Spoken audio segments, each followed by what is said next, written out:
Mheshimiwa Rais wa Jamhuri ya Muungano wa Tanzania amemteua Dr. Modestus Francis Kipilimba kuwa mkurugenzi mkuu wa Idara ya Usalama wa Taifa. Kabla ya uteuzi huu, Dr. Kipilimba alikuwa kaimu mkurugenzi mkuu wa NIDA.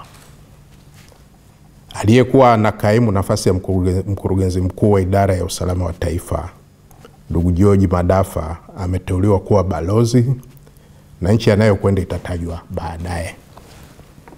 Aidha, Mheshimiwa Rais amemteua Bwana Robert Msalika Makungu kuwa naibu mkurugenzi mkuu wa Idara ya Usalama wa Taifa Tanzania Bara.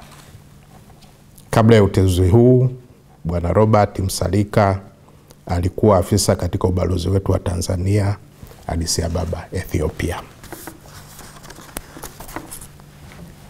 Katika uteuzi huu, Mheshimiwa Rais pia ameamua wakurugenzi na naibu wakurugenzi wa idara mbalimbali waliobaki waendelee na nyadhifa zao kama walivyo sasa. Mkurugenzi mkuu mteule ataapishwa leo baadaye saa 7:30 mchana.